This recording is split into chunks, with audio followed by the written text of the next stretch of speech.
Avec notre invité, directeur de cabinet du maire de Vidauban dans le Var. On en parlait à l'instant. Bonjour Stéphane Bassmen. Bonjour. Merci à vous sur Sud Radio. J'espère que j'écorche pas votre nom. Non, c'est parfait, merci. Mais je m'en suis bien sorti, c'est déjà ça. On le disait avec Rémi André il y a quelques instants dans la météo Sud Radio. Vous avez battu quasiment un record, 110 mm de pluie. L'Argence est sortie de son lit. Quelle est la situation ce matin ? Alors ce matin, la situation est plus favorable que prévu finalement. On attendait des grosses pluies en fin de nuit et ce matin. Manifestement, c'est pas encore le cas. On a fait un point avec le PC de prédiction et apparemment les pluies sont bloquées au large de la Méditerranée. Donc plutôt qu'en début de matinée, ce sera plutôt en fin de matinée qu'on attend ces nouvelles pluies. Et alors pourvu que ça dure le plus longtemps, ça veut dire que ça peut recommencer en fin de matinée, qu'il peut recommencer à pleuvoir. Est-ce que une partie de Vidauban est inondée en ce moment ? Oui, d'après Var Matin. Bien, je suis désolé de dire non. Ah. Pas tout à fait. L'Aille, qui était effectivement sorti de son lit hier, est redescendu. Il fait un peu le yo-yo, comme d'habitude, sur les secteurs extérieurs au centre-ville. Et concernant l'Argent, qui est plutôt en centre-ville, il n'a pas encore atteint sa cote d'alerte. Il est sur un niveau plutôt raisonnablement haut. Est-ce qu'on a des dégâts à l'heure actuelle ?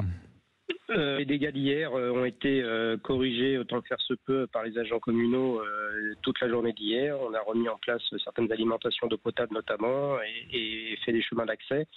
On fera le bilan global à la fin de ce week-end. Il vous reste du déblaiement, j'imagine, à faire un petit peu là où ça a pu déborder, je suppose. Et ça pourra attendre puisque ça ne vaut pas le coup de le faire avant qu'il recommence à pleuvoir. Comment vous vous préparez à la venue de nouvelles pluies ? Concrètement, quelles sont les mesures de précaution que vous prenez ? Notre PC de crise qui a été actionné hier matin à 4h du matin fonctionne non-stop, H24, avec une permanence. Alors on n'a eu aucune victime à déplorer, ni demande de personnes en danger, ni cette nuit, ni la nuit d'avant. On a accueilli au fur et à mesure des personnes qui avaient besoin surtout de se mettre au sec et de se rassurer, et on les a orientées administrativement le plus souvent par rapport aux assurances. Mais pour l'instant, ça reste sous contrôle et notre PC reste évidemment actif jusqu'à la fin du week-end. Alors, quelles sont les consignes de sécurité que vous donnez à ceux qui nous écoutent sur Sud Radio, qui nous écoutent depuis le Var ? Ne pas regarder le ciel parce qu'on peut se dire que les pluies sont fines et que ça s'est calmé et que c'est passé, ce qui est manifestement pas le cas. Les pluies sont imprévisibles par définition, donc nous restons en alerte orange, que ce soit pluie ou crue, donc limiter au maximum les déplacements. Limiter au maximum les déplacements, rester chez soi ?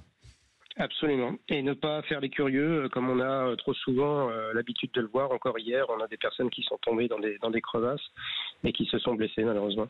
Des curieux, vraiment, qui ont fait ça ? Absolument. Oui, notamment sur les routes de Saint-Tropez, qui avaient été bien impactées par l'ail. Les gens se promenaient même avec des enfants, ce qui est quand même assez incroyable. Et ils sont tombés, et ils sont blessés ? Oui, absolument. 2 personnes. Une personne s'est fait une foulure au pied et une autre s'est cassé le poignet. Et ce qui fait que j'imagine que les services de secours ont dû intervenir là où il s'en serait bien passé ? Tout à fait. Bon, écoutez, oui, ne sortez pas avec vos enfants, regardez les inondations, effectivement c'est dangereux, on ne pensait pas avoir à redonner ce message sur Sud Radio ce matin, mais au moins il sera passé. Où est-ce qu'on peut s'informer de l'avancée des précipitations, voire des inondations si jamais elles risquaient de se produire ? Le mieux, c'est encore Facebook. On a une page Facebook qu'on met à jour pratiquement toutes les 2 heures. La page Facebook de la mairie de Vidauban ? De la mairie de Vidauban, absolument. Et on est en lien avec une cellule spéciale météo et la cellule de crise de la préfecture de Toulon. Donc c'est là que tous ceux qui nous écoutent pourront s'informer d'une manière générale dans le Var. Tenez-vous au courant sur les pages Facebook de vos mairies respectives. Courage et patience et prudence, surtout Stéphane Bassmen. Je rappelle que vous êtes le directeur de cabinet du maire de Vidauban dans le Var. Ne vous excusez pas de nous dire que la ville n'est pas inondée, tant mieux. Écoutez, on préfère être rassurant et rassuré surtout quand on vous a en ligne sur Sud Radio.